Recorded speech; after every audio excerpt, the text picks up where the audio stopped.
अस्सलाम वालेकुम। आज हमारा ये 6th लेक्चर है लीनियर अलजेब्रा के कोर्स का। लास्ट टाइम हमने पढ़ा कि सिस्टम ऑफ इक्वेशन अगर आपके पास हो तो उसको सॉल्व कैसे करेंगे। हमने गॉस एलिमिनेशन मेथड पढ़ा और गॉस जॉर्डन मेथड पढ़ा, उसमें echelon form, reduce echelon form के बारे में बात की। आज हम पढ़ेंगे कंसिस्टेंसी क्राइटेरिया। उसकी कंसिस्टेंसी का मतलब यह है कि सॉल्यूशन एग्जिस्ट करता है। अगर किसी सिस्टम का सॉल्यूशन एग्जिस्ट करेगा तो उसको कंसिस्टेंट कहेंगे, अगर सॉल्यूशन एग्जिस्ट नहीं करेगा तो वो इनकंसिस्टेंट है। मतलब आपका सिस्टम या तो कंसिस्टेंट होगा या इनकंसिस्टेंट होगा। कंसिस्टेंट और इनकंसिस्टेंट। कंसिस्टेंट मतलब सॉल्यूशन हो गया हमारे पास, सॉल्यूशन होगा, और इनकंसिस्टेंट मतलब नो सॉल्यूशन। सही, नो सॉल्यूशन मतलब आपका सिस्टम इनकंसिस्टेंट हो गया, उसके बारे में हम बात नहीं कर सकते। मतलब पर हम देखेंगे कि उसकी क्राइटेरिया क्या है कि कब आपका सिस्टम जो है वो इनकंसिस्टेंट होगा। अब अगर आपके पास कंसिस्टेंट होगा तो कंसिस्टेंट में हमारे पास दो पॉसिबिलिटीज़ हैं कि आपके पास यूनिक सॉल्यूशन होगा या आपके पास इन्फिनिटली मेनी सॉल्यूशन होंगे, मेनी सॉल्यूशंस। अब इसकी क्या क्राइटेरिया होगी कि यूनिक सॉल्यूशन कब होगा और इन्फिनिटली मेनी सॉल्यूशंस कब होंगे। तो हमारे पास अगर सिस्टम है और अगर ये सिस्टम हम इस तरीके से लिखें, zero, this is zero vector, यहाँ पे बड़ा करके लिखा है मैंने, यहाँ पे this is not zero, real number zero नहीं है, ये आपका ज़ीरो वेक्टर है जिसमें सारे के सारे जो कंपोनेंट्स हैं वो ज़ीरो होंगे। तो ये सिस्टम जो है इसको हम लोग होमोजीनियस सिस्टम कहते हैं, homogeneous system of linear equation. सही है, हमारी इक्वेशंस जो है वो सारी की सारी लीनियर है। हम कोई भी सिस्टम की बात करेंगे तो वो लीनियर सिस्टम कहलाएगा। तो सबसे पहले हम होमोजीनियस सिस्टम के बारे में बात करते हैं कि वो कंसिस्टेंट कब होगा और इनकंसिस्टेंट कब होगा। तो होमोजीनियस सिस्टम जो होता है, और बाद में हम नॉन होमोजीनियस की बात करेंगे जब आपका ये जीरो ना हो, कोई भी एक कंपोनेंट अगर आपका जीरो के बराबर नहीं होगा इस वेक्टर का बी का, तो फिर आप उसको non homogeneous system of equations कहेंगे। अगर हमारे पास होमोजीनियस सिस्टम हो तो this is always consistent, always consistent होगा हमारा, ये हमेशा इसके सॉल्यूशन से एग्जिस्ट करेंगे। लिख सकते हैं इस तरीके से,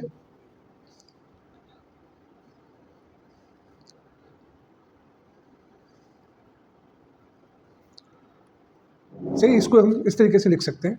ये यहाँ पे हमारा कोएफिशिएंट मैट्रिक्स कैसे होगा, कोएफिशिएंट मैट्रिक्स हमारा, ये हमारा कोएफिशिएंट मैट्रिक्स होगा, और ये आपका जो सॉल्यूशन वेक्टर जिसको कहते हैं हम लोग एक्स एम, एम हमारे पास अननोन्स है, और यहाँ पे ये जीरो वेक्टर, जीरो जीरो आपकी एन एंट्रीज इस वेक्टर में होंगी, इसमें एम होंगी।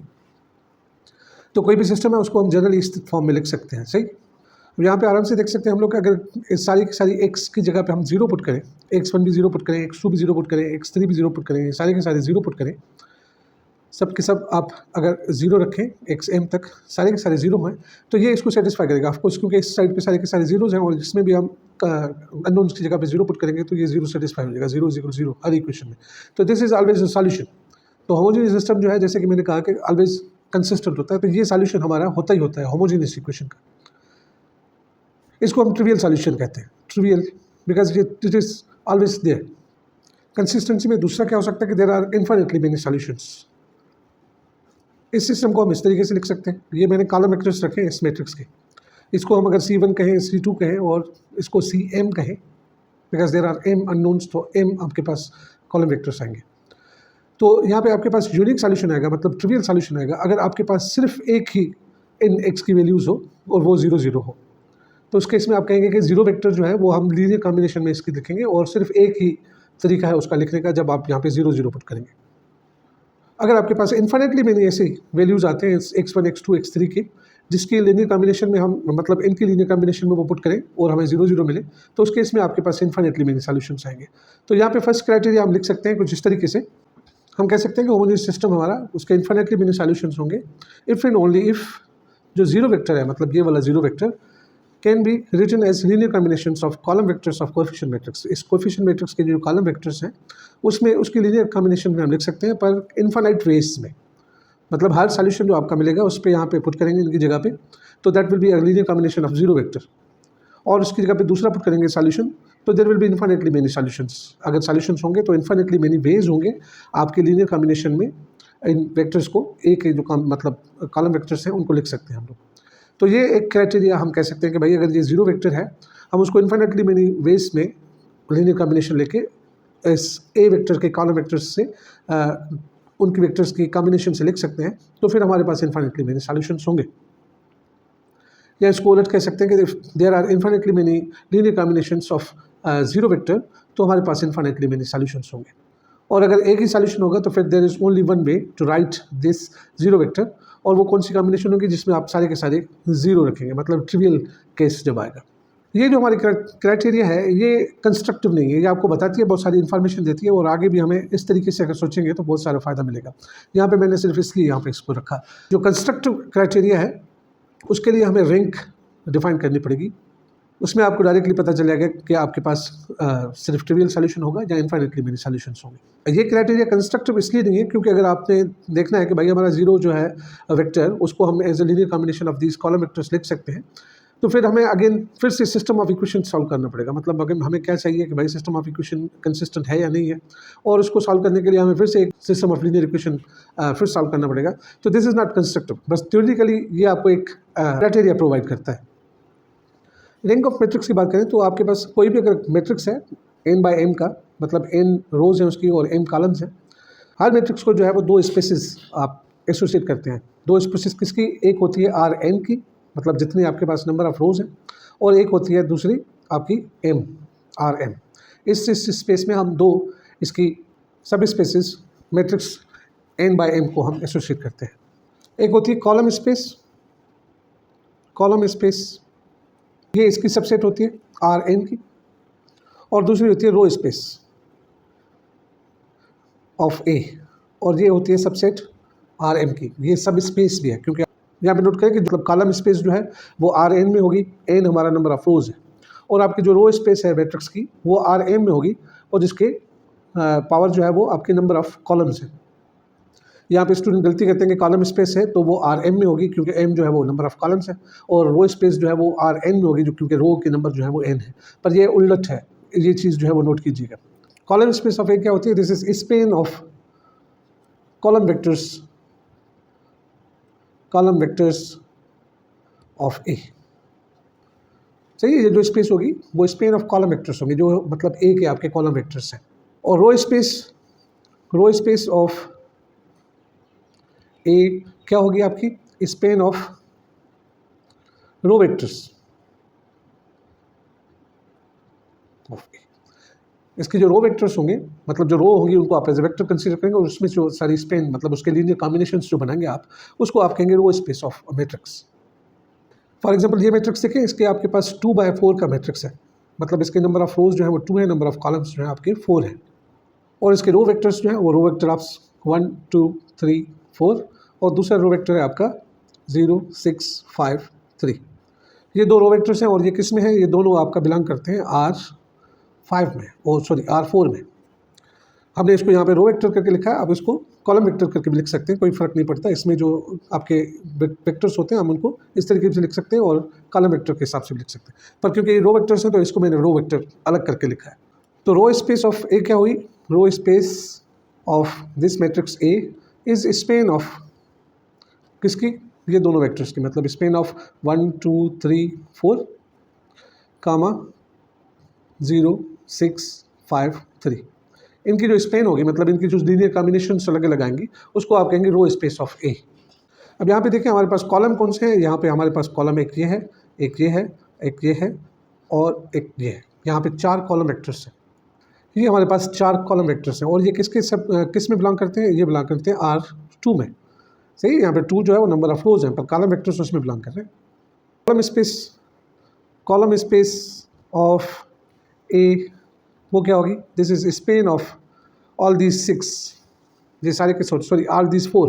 ये 4 वेक्टर्स आप यहाँ पे रखेंगे, 1 0 और 2 6 और 3 5 और चौथा आपका 4 3। ये जो 4 वेक्टर्स हैं इनकी जो स्पेन होगी that is called column space of A. तो हर मैट्रिक्स को हम जो है वो ये 2 स्पेसेस आपकी एसोसिएट करते हैं, एक होती है रो स्पेस और दूसरी होती है कॉलम स्पेस। तो रैंक ऑफ द मैट्रिक्स क्या होगा? रैंक ऑफ द मैट्रिक्स को हम डिफाइन करते हैं, रैंक ऑफ मैट्रिक्स डायमेंशन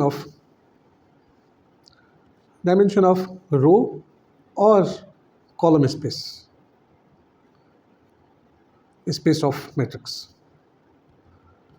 सही, तो किसी भी मैट्रिक्स की जो आपकी रैंक होती है वो क्या होती है? उसके रो वेक्टर्स, रो स्पेस और कॉलम स्पेस की जो डायमेंशन होती है। अब हमने डायमेंशन अभी तक डिफाइन नहीं किया, तो हम ये डेफिनेशन जो है वो अभी स्किप करते हैं, आसान डेफिनेशन एक लेके आते हैं और वो हमें आराम से किसी भी मैट्रिक्स की रैंक के बारे में बता देगी। पर जो उसकी डेफिनेशन होती है, जो हम बाद में पढ़ेंगे भी, वो ये होती है कि ये जो रो और कॉलम वेक्टर हम किसी भी मैट्रिक्स के साथ एसोसिएट कर रहे हैं, उसके डायमेंशन जो होता है उसको हम कहते हैं rank of the matrix. Row space कर लें या कॉलम स्पेस कर लें, दोनों की डायमेंशन जो है वो बराबर होगी और उसको हम कहते हैं रैंक ऑफ द मैट्रिक्स। ये तो कि आपकी रैंक की ओरिजिनल डेफिनेशन। पर जहाँ पे रैंक जो है वो रैंक ऑफ अ मैट्रिक्स, ये किसके बराबर होगी? ये बराबर होती है number of non zero rows in echelon form of the row echelon form of the matrix. सही है, नॉन जीरो रोज जितनी होंगी एचलॉन फॉर्म में, पहले आप मैट्रिक्स को जो है वो जो भी मैट्रिक्स आपको मिला है उसको आपने एचलॉन फॉर्म में चेंज करना है और उसमें जो नॉन जीरो रोज होंगी that number is called rank of the matrix. या दूसरे लफ्जों में आप कह सकते हैं नंबर ऑफ पिवट्स। आपके जो एचलॉन फॉर्म में पिवट्स होंगे, मतलब हर एक रो का जो नॉन जीरो पहला एंट्री होगा, जितने वो होंगे that is the rank of the matrix. तो ये आपके पास सिंपल डेफिनेशन है। अगर आपने रैंक ऑफ द मैट्रिक्स मालूम करना है तो आपने क्या करना है, उस मैट्रिक्स को एचलॉन फॉर्म में चेंज करें, फिर देखें कि नंबर ऑफ नॉन जीरो रोज हैं कितनी है, या दूसरे लफ्जों में पिवट कितने हैं उसमें। अब रैंक के हिसाब से क्राइटेरिया देखते हैं कि consistency criteria of homogeneous system क्या है। Consistency criteria of homogeneous system मतलब लीनियर सिस्टम। ये अगर आपके पास लीनियर सिस्टम है और एक जो है वो आपका कोएफिशिएंट मैट्रिक्स है उसका, और इसका आर्डर जो है वो n/m है। n क्या है? नंबर ऑफ इक्वेशंस जितनी होंगी उसमें सिस्टम में, और m क्या है? नंबर ऑफ अननोन्स, मतलब जो अननोन्स हैं जिनकी हमें वैल्यू मालूम करनी है उसको हम उनके नंबर को m से ज़ाहिर कर रहे हैं और इसको n कह रहे हैं, जो नंबर ऑफ इक्वेशंस है। अब होमोजेनियस सिस्टम के लिए ऑगमेंटेड मैट्रिक्स अगर हम बनाएं तो इसमें और इसमें कोई फ़र्क नहीं है। मतलब अगर आप सीधा कोएफिशिएंट मैट्रिक्स रखें या ये रखें तो दोनों आपस में बराबर होंगे, क्योंकि इसमें आप रो ऑपरेशन चलेंगे तो यहाँ पे जीरो है तो ये जीरो हमेशा जीरो ही रहेगा, इसमें कोई भी फ़र्क नहीं होगा। किसी भी दो रो को आप चेंज करेंगे फिर भी यहाँ पे जीरो वाले जीरो ही रहेंगे, किसी से मल्टीप्लाई करेंगे तो ये जीरो रहेगा। तो यहाँ पे ऑगमेंटेड मैट्रिक्स की अगर एचलॉन फॉर्म की बात करें या कोएफिशिएंट मैट्रिक्स के एचलॉन की फॉर्म मैट्रिक्स की बात करें तो सेम है। तो यहाँ पे ऑगमेंटेड मैट्रिक्स से बनाने का कोई फ़ायदा नहीं है, तो हम सिर्फ ए के बारे में ही बात करेंगे, मतलब जो कोएफिशिएंट मैट्रिक्स है उसके बारे में। अब सिस्टम हमारा होमोजेनियस है तो दिस इज ऑलवेज कंसिस्टेंट, हमेशा सॉल्यूशन होगा। अब ट्रिवियल सॉल्यूशन तो आपके पास होगा ही होगा। तो ये हमारे पास क्राइटेरिया है, सिस्टम हमेशा कंसिस्टेंट है। पर पहला कह रहे हैं कि अगर rank of the matrix and the number of unknowns, ये एम क्या है? नंबर ऑफ अननोन्स है।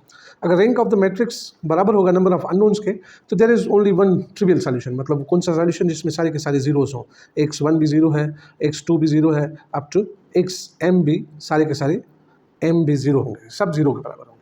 तो अगर ये चीज़ होती है कि रैंक ऑफ ए बराबर होता है नंबर ऑफ अननोन्स के, तो आपके पास सिर्फ ट्रिवियल सॉल्यूशन होगा। और अगर रैंक ऑफ ए मतलब कोएफिशिएंट मैट्रिक्स वो less than number of unknowns है, मतलब अगर आपके पास 5 नंबर ऑफ अननोन्स हैं और रैंक आपकी 4 आई है, 3 आई है, 2 आई है, 1 आई है, तो आपकी जो सिस्टम होगा there will be infinitely many solutions. सही है, सिस्टम कंसिस्टेंट होगा क्योंकि होमोजेनियस है, और अगर ये इसकी कंडीशन सेटिस्फाई होती है तो there will be only one solution and that is trivial solution. अगर आपके पास rank of the matrix is less than m तो हमारे पास इनफाइनाइटली मेनी सॉल्यूशंस होंगे। दूसरे लफ्ज़ों में हम ऐसा भी कह सकते हैं कि भाई आपका जो जीरो वेक्टर है उसको सिर्फ एक ही लीनियर कॉम्बिनेशन के हिसाब से लिखा जा सकता है, as a linear combination of column vectors of A, अगर उसकी रैंक जो है मैट्रिक्स ए की नंबर ऑफ अननोन्स के बराबर हो, और वो भी कौन कौन से होंगे? वो जीरो वाले। और दूसरी कंडीशन अगर rank of a matrix is less than m number of unknowns, तो आपके पास जीरो वेक्टर को लिखने के लिए there will be infinitely many ways to write it as a linear combination of column vectors of A. सही, column vector के हिसाब से आपके पास इनफाइनाइटली मेनी कांस्टेंट्स मिल जाएंगे या कोएफिशिएंट्स मिल जाएंगे जो आप उसके कॉलम वेक्टर्स को मल्टीप्लाई करें तो जीरो के बराबर हो जाएंगे, क्योंकि हर सॉल्यूशन जो आपका होगा वो आपके ऐसे मतलब कोएफिशिएंट्स प्रोवाइड करेगा जो आप कॉलम वेक्टर्स के साथ मल्टीप्लाई करेंगे तो आपका रिजल्ट जो है वो जीरो वेक्टर मिलेगा। सही, तो इसमें से आप ये भी चीज़ अखज़ कर सकते हैं। ये एग्जांपल देखें, इसमें आपके पास होमोजेनियस सिस्टम मिला हुआ है। इसका अगर मैट्रिक्स फॉर्म बनाएंगे तो इसका मैट्रिक्स आपका कुछ इस तरीके का होगा 1 1 3, और x2 के कोएफिशिएंट्स जो है यहाँ पे 3 है, यहाँ पे 0 है और यहाँ पे 4 है, और x3 के कोएफिशिएंट्स जो है 1 4 और यहाँ पे -1, और इसको आपने इस वेक्टर के साथ इसकी वैल्यू हमें चाहिए x3 इज इक्वल टू 0 0 0। तो मैट्रिक्स फॉर्म में हम इस सिस्टम को इस तरीके से लिख सकते हैं। अब यहाँ पे सिर्फ यही सॉल्यूशन होगा 0 0 0, या इनफाइनाइटली मेनी सॉल्यूशन होंगे। उसको चेक करने के लिए we have to find the rank of this matrix. अब रैंक ऑफ द मैट्रिक्स मालूम करने के लिए हमने इसको एचलॉन फॉर्म में चेंज करना है। अब इन दोनों को 0 0 करने के लिए हम ऑपरेशन चलते हैं R2 माइनस R1 और दूसरी ऑपरेशन चलते हैं R3 माइनस 3 R1। इसमें हम क्या करेंगे, इसको इसमें से माइनस करने के 0 हो जाएगा, इसको 3 से मल्टीप्लाई करके यहाँ से माइनस करेंगे तो 0 हो जाएगा। तो ये जो आपका कोएफिशिएंट मैट्रिक्स है वो इसके इक्वलेंट हो जाएगा, रो इक्वलेंट हो जाएगा। पहली आपके पास सेम रो आएगी और यहाँ पे इसको इसमें माइनस करेंगे तो ये 0 हो जाएगा, इसको 1 को इससे माइनस करेंगे तो ये -3 बचेगा और -4 में से माइनस करेंगे तो बाकी बचेगा आपके पास 3 और इसको 3 से मल्टीप्लाई करके इसमें से माइनस करेंगे तो ये 0 हो जाएगा, इसको 3 से मल्टीप्लाई करके इसमें से माइनस करेंगे तो ये 3 × 3 9 हो जाएगा, इसमें से माइनस करेंगे तो -5 बचेगा आपके पास। अब इसको 3 से मल्टीप्लाई करेंगे और इसमें से माइनस करेंगे तो -1 -3 तो ये -4। तो ये आपके पास मैट्रिक्स कुछ इस तरीके से आया, मतलब रो इक्वलेंट। अब हमारी दूसरी लाइन में ये पिवट पोजीशन है, उसके नीचे 0 होने चाहिए। 5/3 से मल्टीप्लाई करके इसमें से सब्ट्रैक्ट करते हैं, दोनों एक ही चीज़ है, तो आपके पास यहाँ पे 0 आ जाएगा।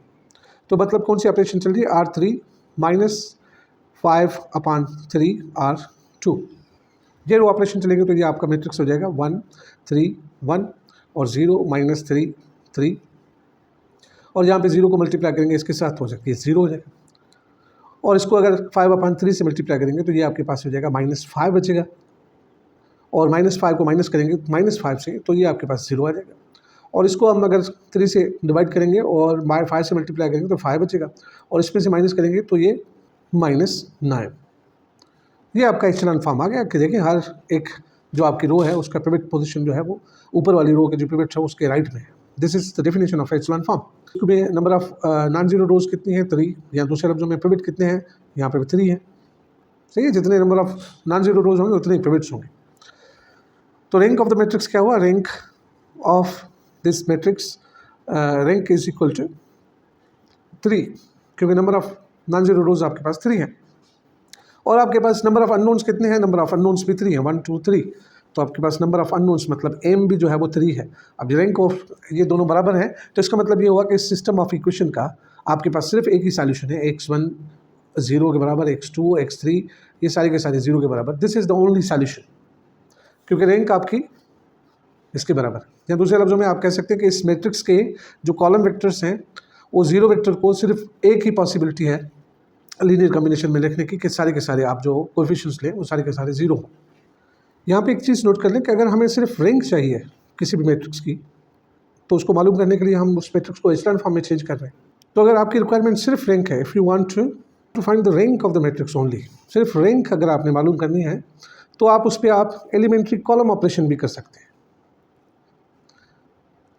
बहुत मतलब ऐसा होता है कि आप जो है वो अगर किसी कॉलम को किसी में ऐड कर दें या किसी दो कॉलम्स को आपस में इंटरचेंज कर दें या आप एक कॉलम को किसी से मल्टीप्लाई करके मतलब कांस्टेंट से स्केलर से दूसरे के साथ ऐड कर दें, तो all these are elementary column operation, मतलब जो रो ऑपरेशन है आपको कॉलम पे भी कर सकते हैं।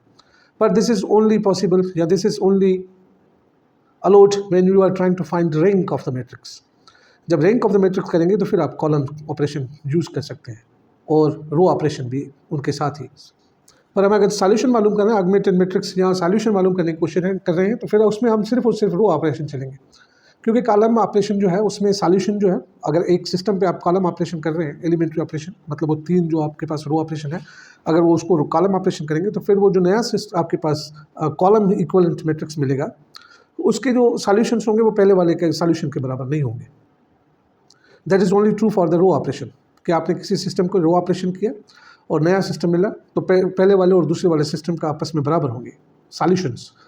पर कॉलम के लिए ऐसा ट्रू नहीं है। पर रैंक के लिए आप कॉलम करेंगे तो अगर आपके पास कोई नया सिस्टम मिल रहा है, अगर आपके पास मैट्रिक्स है और आपने उसमें कॉलम में ऑपरेशन चली तो उसकी रैंक और पहले वाली की रैंक दोनों की रैंक बराबर होंगी। एक और चीज़ नोट कर लें कि अगर आप एलिमेंट्री मैट्रिक्स लेते हैं और किसी भी मैट्रिक्स के साथ मल्टीप्लाई करते हैं तो आपका रिजल्ट क्या आता है, आपका ए जो है उस पर रो ऑपरेशन चल जाती है ना, वही वाली जिससे आपने ये एलिमेंट्री मैट्रिक्स मालूम किया। फॉर एग्जांपल अगर आप इंटरचेंज किया तो इसके ए जो रो होंगे वो भी इंटरचेंज होंगे। अगर पहले 2 रोज आपने इंटरचेंज किए और उसी एलिमेंट्री के साथ मैट्रिक्स के साथ आपने ए के साथ मल्टीप्लाई किया तो आपके ए के भी पहले 2 रोज जो है वो चेंज हो जाएंगे। Multiplication is equal to the row operation. ये ट्रू है जब आप इसके लेफ्ट में मल्टीप्लाई कर रहे हैं। अगर आप ए के राइट साइड से मल्टीप्लाई करेंगे एलिमेंट्री मैट्रिक्स को तो ये जो आपके पास रिजल्ट मिलेगा तो ये आपके पास आ जाएगा कॉलम ऑपरेशन।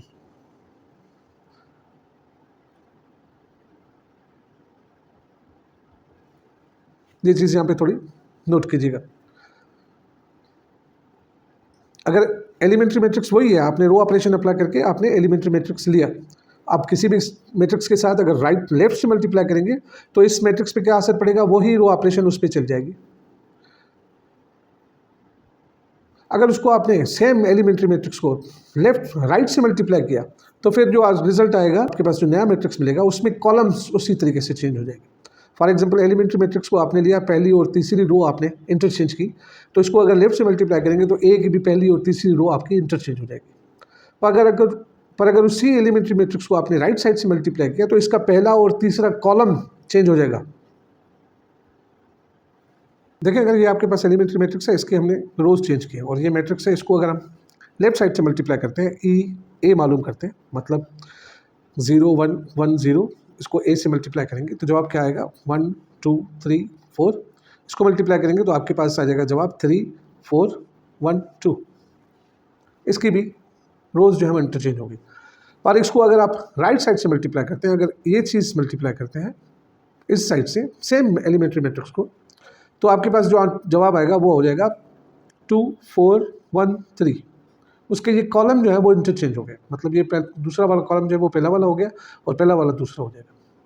तो एलिमेंट्री में एक रो को अगर आप राइट साइड से मल्टीप्लाई कर रहे हैं तो आपकी रोज चेंज होगी, अगर लेफ्ट साइड, तो एलिमेंट्री मैट्रिक्स को अगर आप लेफ्ट साइड से मल्टीप्लाई कर रहे हैं तो आपकी रोज चेंज होगी जैसे यहाँ पे होगी, और अगर राइट साइड से मल्टीप्लाई करें तो कॉलम चेंज होंगे। तो हम कह सकते हैं rank of A is equal to rank of A E. मतलब अगर कॉलम में ऑपरेशन चल रहे हैं तो उसकी रैंक पे और ए की रैंक पे कोई फर्क नहीं पड़ेगा। और rank of A is also equal to rank of E A. अगर वो ऑपरेशन चल रहे हैं फिर भी उसकी रैंक पे फर्क नहीं पड़ेगा, अगर कॉलम ऑपरेशन चल रहे हैं तो फिर भी उसकी रैंक पे फर्क नहीं पड़ेगा। तो सिर्फ अगर आपने रैंक मालूम करनी है तो आप एलिमेंट्री कॉलम ऑपरेशन और एलिमेंट्री रो ऑपरेशंस एक दूसरे के साथ चल सकते हैं अगर रैंक मालूम करनी है। पर अगर आपने सॉल्यूशन मालूम करना है तो उसके लिए आपने सिर्फ और सिर्फ रो ऑपरेशन ही चलनी है। यहाँ भी देखें, हमें ये सिस्टम मिला गया और इसमें पूछा गया कि बताएं कि ये इन्फिनिटली मेनी सॉल्यूशन इसके हैं या नहीं है। तो हमने ये सिर्फ चेक करना है कि भाई इसकी रैंक जो है, जो कोएफिशिएंट मैट्रिक्स है उसकी रैंक जो है वो 3 के बराबर है या उससे लेस है। अब हमें सिर्फ इसका रैंक मालूम करना है। रैंक मालूम करने के लिए इसको एचलॉन फॉर्म में चेंज करेंगे तो वहाँ पे नंबर ऑफ नॉन जीरो रोज या नंबर ऑफ पिवट्स जो होंगे वो हमारे पास रैंक है। अब क्वेश्चन में सिर्फ हमें रैंक मालूम करना है, तो इसमें हम इसको एचलॉन फॉर्म में चेंज करने के लिए इस पर रो ऑपरेशन भी चल सकते हैं और कॉलम ऑपरेशन भी चल सकते हैं, क्योंकि हमारे पास जो नया मैट्रिक्स मिलेगा रो ऑपरेशन करें या कॉलम ऑपरेशन करें, दोनों में उनकी रैंक जो है वो उस पर फर्क नहीं पड़ेगा। यहाँ पे देखिए, अगर मैं इस कॉलम को 2 से मल्टीप्लाई करके इसमें से माइनस करूँ तो ये सारे जीरो हो जाएगा, और इसको तो अगर 3 से मल्टीप्लाई करके इसमें से माइनस करेंगे तो आपके काफ़ी सारे एंट्रीज जो है वो जीरो हो जाएंगे। मुझे मालूम सिर्फ एचलॉन फॉर्म करना है तो मैं कॉलम ऑपरेशन भी चल सकता हूँ। ये याद रखें कि मैं एचलॉन फॉर्म जो है वो सिर्फ रैंक मालूम करने के लिए कर रहा हूँ, सॉल्यूशन मालूम करने के लिए नहीं कर रहा। अगर सॉल्यूशन मालूम करने का कहा गया होता तो उस वक्त मैं कॉलम ऑपरेशंस नहीं चल सकता था। अगर ये ऑपरेशन चले C2 - 2 C1, मतलब ये कॉलम्स, मतलब C1 को आप 2 से मल्टीप्लाई करें उसमें से माइनस करें, और दूसरा वाला है C3 - 3 C1, तो आपके पास नया जो मैट्रिक्स मिलेगा वो अभी रो इक्विवेलेंट नहीं होगा, कॉलम इक्विवेलेंट होगा। अब क्या करना है, इसको 2 से मल्टीप्लाई करना है उसमें से माइनस करना है। ये आपने कॉलम सेम रखा, इसको 2 से मल्टीप्लाई करेंगे यहाँ पे तो ये जीरो हो जाएगा, इसको 2 से मल्टीप्लाई करेंगे यहाँ पे तो ये भी जीरो हो जाएगा, इसको 2 से मल्टीप्लाई करेंगे तो ये भी जीरो हो जाएगा।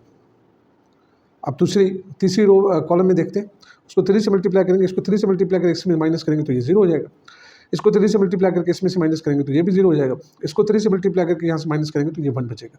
तो आपके पास, मैं आपको फिर से याद दिलाऊं कि अब ये जो सिस्टम है इसके सॉल्यूशंस और इसके सॉल्यूशंस आपस में बराबर नहीं है, पर इसकी रैंक और इसकी रैंक आपस में बराबर होंगे। अब ये क्या रो एचलॉन फॉर्म में है? नहीं, अभी नहीं है। अब ये जो है वो जीरो करने हैं, तो इनको जीरो करने के लिए अभी हम रो ऑपरेशन अप्लाई कर सकते हैं। R2 - 2 R1 करें, और दूसरा R3 - 3 R1 करें, तो ये आपस में, अब ये जो है वो इसके रो इक्विवेलेंट होगा। दिस इज़ 1 0 0, और यहाँ पे भी जीरो हो जाएगा 0 0, यहाँ पे भी जीरो हो जाएगा 0 दिस इज 1। लास्ट चीज जो हमारी जीरो रो होती है वो लास्ट में होनी चाहिए, तो हम इसको R2 और R3 को इंटरचेंज करेंगे तो हमारे पास ये आपका क्या आ गया 1 0 0 0 0 1 और 0 0 0। तो जो आपके पास कोएफिशिएंट मैट्रिक्स मिला उसका एचलॉन फॉर्म ये है। अब यहाँ से आप देख सकते हैं कि इसके पास पिवट कितने हैं, 1 2 नंबर ऑफ नॉन जीरोज कितनी है 2, तो इसकी रैंक क्या होगी, rank of the coefficient matrix A वो है आपके पास 2। और आपके पास नंबर ऑफ अननोन्स कितने हैं 3 है, दिस इज लेस देन 3, तो आपके पास there are infinitely many solutions. अब इसमें से आप सॉल्यूशंस नहीं मालूम कर सकते क्योंकि ये जो है आपके पास वो उसमें आप मालूम करने के आपने कॉलम ऑपरेशन भी चली है, तो इसके जो सॉल्यूशंस होंगे पहले वाले हमारे सॉल्यूशंस के बराबर नहीं है। There are infinitely many solutions, पर इसमें से नहीं निकालेंगे, आप सिर्फ रो ऑपरेशन चल के निकालते और आप, क्योंकि यहाँ पे क्वेश्चन में आपको सॉल्यूशन के लिए नहीं कहा गया, आपको सिर्फ ये बताने के लिए कहा गया कि क्या इसके इन्फिनिटली होंगे, मतलब इन्फिनिटली मेनी सॉल्यूशंस होंगे या नहीं होंगे, तो उसके लिए हमें सिर्फ रैंक चाहिए। तो रैंक मालूम करने के लिए हम कॉलम ऑपरेशंस और रो ऑपरेशंस दोनों चल सकते हैं, पर सॉल्यूशन मालूम करने के लिए हम सिर्फ रो ऑपरेशन चलेंगे। अगर वो ऑपरेशन चलते तो फिर उसमें हमारे पास एचेलॉन फॉर्म दूसरा होता है। एचेलॉन फॉर्म वैसे भी यूनिक नहीं होते, रिड्यूस एचेलॉन फॉर्म जो होता है वो यूनिक होता है, और रिड्यूस एचेलॉन फॉर्म मालूम करने के लिए हमें सिर्फ और सिर्फ रो ऑपरेशन चलनी है। सही। अब ये एग्जांपल देखिए, हमारे पास solution of this homogeneous system मालूम करने के लिए गया है। अब सॉल्यूशन मालूम करना है तो कॉलम ऑपरेशन को हमने हाथ नहीं लगाना।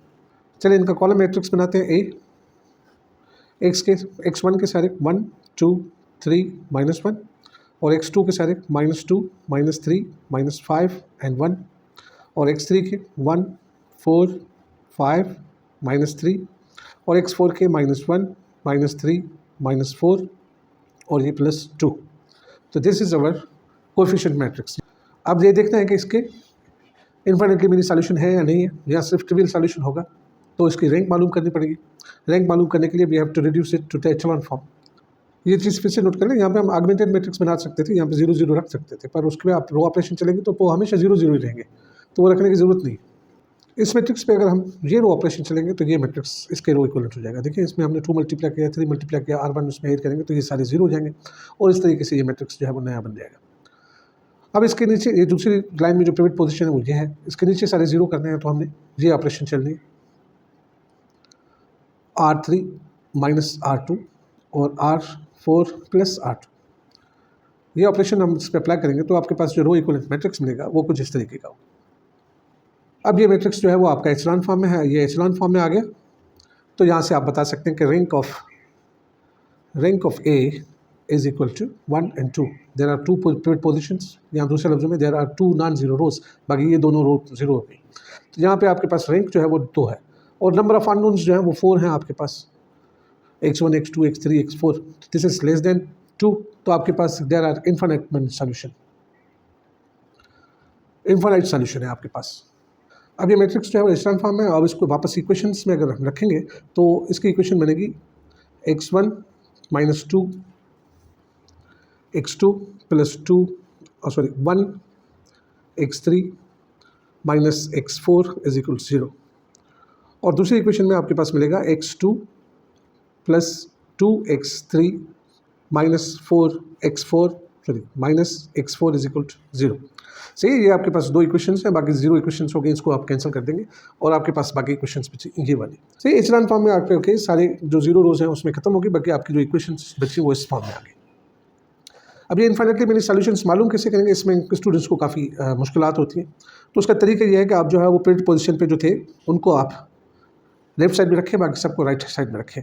तो इसको रख सकते हैं आप x1 = इसको उस साइड पे लेके जाएंगे तो ये हो जाएगा 2x2 प्लस का, और ये माइनस का x3 है तो ये प्लस का x3 है तो यहाँ पे -x3 हो जाएगा, और ये माइनस का 4 है तो ये प्लस का x4, और ये दूसरी इक्वेशन जो है इसमें आपका x2 जो है वो बराबर हो जाएगा किसके, -2x3 माइनस ये प्लस हो जाएगा x4, ये उस साइड पे चला जाएगा -x4, तो ये +x4। अब ये आपके पास 2 इक्वेशंस हैं, इसमें भी आप देख सकते हैं कि x2 की वैल्यू है और x2 इसमें है, तो ये हम वहाँ पे पुट कर देंगे, तो यहाँ पे आपके इसकी जो है वो हो जाएगा x1 = यहाँ पे अगर x2 की जगह पे आप 2 -2x3 + x4 पुट किया, -x3 ये वाला प्लस x4, तो आपका पास x1 जो है वो बराबर हो जाएगा किसके, -4x3 + 2x4 -x3 + x4। मज़ीद इसको सिंप्लीफाई करें तो x1 हो जाएगा आपके पास, यहाँ पे -4x3 है, -x3 है तो -5x3, और यहाँ पे 2x4 है और यहाँ पे +3x4 हो जाएगा। सही, तो x1 आपका इसके बराबर हो गया, और यहाँ से x2 जो है आपका वो बराबर हो गया -2x3 + x4। तो जो पिवट पोजीशन के करस्पॉन्डिंग आपके पास वेरिएबल थे या अननोन्स थे, उनको आपने दूसरे के हिसाब से रख दिया। अब राइट साइड में जो भी दूसरे आपके पास वेरिएबल्स आए हैं उनको आपने फ्री वेरिएबल लेना है, उनको कहते हैं फ्री वेरिएबल। तो यहाँ पे आपके पास x3 जो है वो भी फ्री वेरिएबल है, आप इसके किसी न किसी के बराबर कर देंगे, कोई भी आपके पास रियल नंबर हो। फॉर एग्जांपल इसको आप s कह लें, और दूसरा है x4 बराबर हो जाएगा आपका t, और ये st जो है वो दोनों रियल नंबर्स हैं, कोई भी आपके पास हो सकते हैं। ये आपके डिफरेंट वैल्यूज़ डालते जाएंगे, आपके पास डिफरेंट वैल्यूज़ आते जाएंगे। तो जब आप x3 इसके बराबर रखेंगे और x4 इसके बराबर रखेंगे तो आपका x1 जो है वो बराबर हो जाएगा -5 x3 मतलब आपका s, और +3 x4 मतलब ये t। और इस इधर से आपको x2 जो है वो किसके बराबर मिलेगा, वो मिलेगा आपके पास x3 मतलब आप किसके बराबर रखा है s के, तो दिस इज 2s। और यहाँ पे +4 x4 है तो यहाँ पे आप लिखेंगे +t। सॉल्यूशन आ गया, मतलब x1 इसके बराबर हो गया, x2 इसके बराबर हो गया, x4 और x3 सब आपके पास मिले। तो जो सॉल्यूशन सेट आपके पास आया वो आप इस तरीके से, जो सॉल्यूशन वेक्टर है उसको आप लिखेंगे x1 x2 x3 x4, और यहाँ पे आपने x1 देखा कि किसके बराबर है, -5 s के +3 t, और x2 जो है आपका वो बराबर है -2 s के +t, और x3 जो आपने रखा है वो रखा है s के बराबर, और x4 जो है वो आपने t के बराबर रखा है। तो this is your solution for all s और t रियल नंबर में से कोई भी आप लेंगे तो ये सारे के सारे सॉल्यूशंस आपको मिल जाएंगे। तो यहाँ पे आपके पास नया कंसेप्ट आ गया फ्री वेरिएबल। अब फ्री वेरिएबल कितने होंगे, फॉर एग्जांपल अगर R आपके पास रैंक है, if this is the rank of the matrix, सही, अगर ये रैंक है तो फ्री वेरिएबल का नंबर ऑफ फ्री वेरिएबल कितने होंगे, नंबर ऑफ फ्री वेरिएबल आपके पास होंगे, नंबर ऑफ फ्री वेरिएबल होंगे m-r, सही। यहाँ पे m जो है वो नंबर ऑफ अननोन्स है और r जो है आपका रैंक है। जैसे यहाँ पे आपके पास कितने आए, 2 फ्री वेरिएबल आए, क्योंकि हमारे पास यहाँ पे m जो है वो बराबर 4 के है और रैंक आपका 2 के बराबर था, तो 4 - 2 आपके पास 2 फ्री वेरिएबल आए। तो जनरली स्पीकिंग अगर आप कहेंगे कि आपके पास अगर m अननोन्स हैं और आपके जो कोएफिशिएंट मैट्रिक्स है उसकी रैंक r आई है, तो आपके पास जो फ्री वेरिएबल आएंगे वो इतने आएंगे। अगर आपके पास 10 अननोन है और आपके रैंक जो है वो आपकी फॉर एग्जांपल 5 आई है, तो you will be having 5 free variables. Free variable मालूम करने का तरीका यही है कि आपने जहाँ पे भी पिवट पोजीशन आई है आपकी, वो वाले वेरिएबल्स एक साइड पे करेंगे, बाकी दूसरे उस साइड पे करेंगे, दूसरी साइड पे। और जहाँ पे भी देखेंगे आपके जो आपके वेरिएबल हैं, अगर दूसरी इक्वेशन में है तो उनका उसका वैल्यू पुट करके सारे के सारे जो आपके पिवट पोजीशन पे वेरिएबल थे उनको आप दूसरे वेरिएबल के हिसाब से लिखेंगे, सही है। अगर राइट साइड पे आपका पिवट पोजीशन वाला वेरिएबल है तो फिर उसकी वैल्यू पुट करके आप उसको चेंज कर देंगे, और फिर आखिर में जो राइट साइड पे आपके पास हैं उनको आप फ्री वेरिएबल कंसीडर करेंगे, और लेफ्ट साइड वाले जो हैं वो उसके बराबर हो जाएंगे और आपके पास ऐसे सॉल्यूशन आ जाएगा। अब इस सॉल्यूशन को लिखने का तरीका, फॉर एग्जांपल आप देखिए, इसको हम इस तरीके से लिख सकते हैं, -5s -2s s और 0, और दूसरा वेरिएबल यहाँ पे आप लिख सकते हैं +3t +t 0 और t, इस तरीके से लिख सकते हैं। हम इनको ऐड करेंगे तो वापस ये चीज़ आ जाएगी।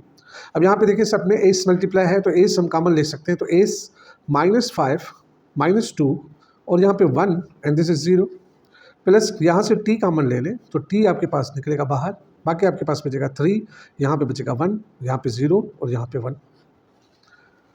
तो आप दूसरे लफ्ज़ों में कह सकते हैं कि आपका जो सॉल्यूशन सेट है that is linear combinations of these 2 vectors.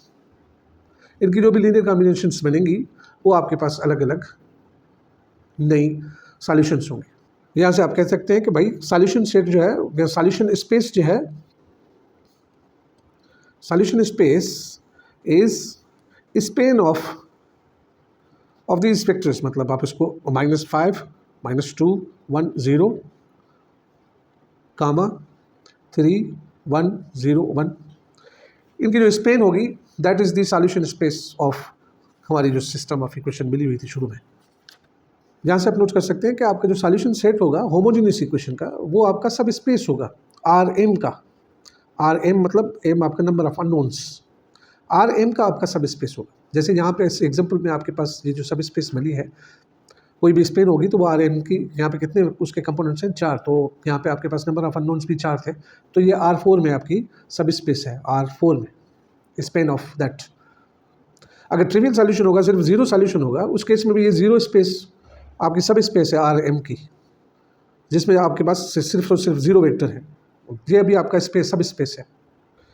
तो पिछले एग्जांपल में आपने देखा कि आपके पास जो होमोजेनियस सिस्टम का सॉल्यूशन आ रहा है वो आपके पास सब स्पेस आ रहा है आर एम का, एम हमारा नंबर ऑफ अननोन्स। ये थ्योरम आपको प्रूव करके बताता है कि भाई अगर कोई भी आपके पास सिस्टम ऑफ इक्वेशन हो होमोजेनियस और कोई भी दो आपके सॉल्यूशंस हो, तो उनका लीनियर कॉम्बिनेशन भी उसका सॉल्यूशन होगा।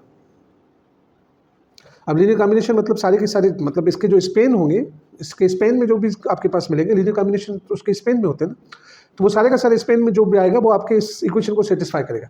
या दूसरे लफ्जों में ये कहेंगे कि इनका जो स्पेन है that is solution of this set, और हमें पता है कि span of this any two vectors is subspace of R M. यहाँ पे एम क्योंकि नंबर ऑफ अननोन्स हमारे पास एम है। इसको प्रूव करना बिल्कुल आसान है। देखिए अगर H1 और H2 सॉल्यूशन है तो मतलब AH1 इज इक्वल 0 होगा और AH2 ये भी 0 होगा। अगर आप इस पे अप्लाई करेंगे alpha H1 plus beta H2 ए को मल्टीप्लाई करें तो ये आपके पास मैट्रिक्स है। मैट्रिक्स आप डायरेक्टली ये क्योंकि स्केलर है तो इसको बाहर निकल के आप लिख सकते हैं AH1 प्लस बीटा AH2। अब ये इसके 0 के बराबर है, ये भी 0 के वेक्टर के बराबर है, और ये मल्टीप्लाई करेंगे तो आपके पास अल्फा 0 वेक्टर आएगा प्लस बीटा 0 वेक्टर, और यहाँ पे मल्टीप्लाई करेंगे तो 0 0 आपके पास 0 वेक्टर आया। इसका मतलब ये जो आपका वेक्टर मिला वो आपका इसी इक्वेशन का सॉल्यूशन है। मतलब ए एक्स की जगह पे, अगर एक्स की जगह पे आप ये पुट कर रहे हैं तब भी वो 0 के बराबर आ रहा है। तो मतलब लीनियर कॉम्बिनेशन भी दो सॉल्यूशन की होमोजेनियस सिस्टम की, वो आपका फिर से नॉन होमोजेनियस की बात नहीं कर रहे हम लोग, होमोजेनियस सिस्टम की बात कर रहे हैं। तो होमोजेनियस सिस्टम का जो आपका सॉल्यूशन है वो सब स्पेस है हमारी आर एम की। तो हमने देखा कि हर होमोजेनियस सिस्टम में सॉल्यूशन जो है वो भी आपके पास सब स्पेस है। तो यहाँ पे हम तीसरी चीज़ एसोसिएट करें एक मैट्रिक्स के साथ। पहले हमने कॉलम स्पेस की, फिर और रो स्पेस की। अब नल स्पेस जो है वो किसी भी मैट्रिक्स के साथ हम एसोसिएट कर सकते हैं। अगर आपके पास मैट्रिक्स है उसका ऑर्डर n बाय m है, नंबर ऑफ रोज और नंबर ऑफ कॉलम्स यहाँ, then null space of matrix A is solution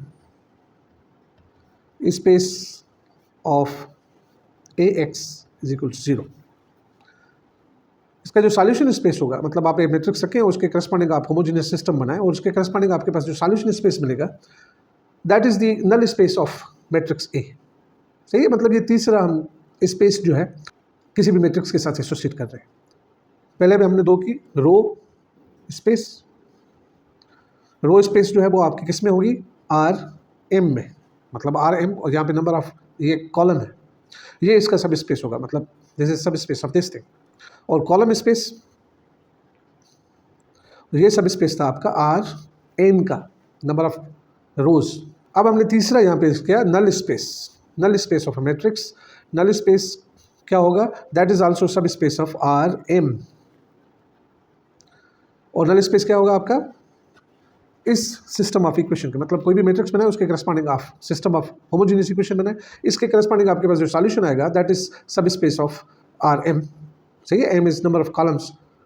तो यहाँ पे नोट कर लें, हमने तीन चीज़ें हर मैट्रिक्स के साथ एसोसिएट की हैं। हर मैट्रिक्स के लिए ये तीन चीज़ें होती हैं, एक उसकी रो स्पेस, कॉलम स्पेस और नल स्पेस। आज का लेक्चर जो है वो हम इस तरीके से कंक्लूड करते हैं कि भाई अगर आपके पास कोई भी मैट्रिक्स हो m बाय m का, तो ये नीचे वाली कंडीशंस जो हैं उसके लिए ट्रू होंगी।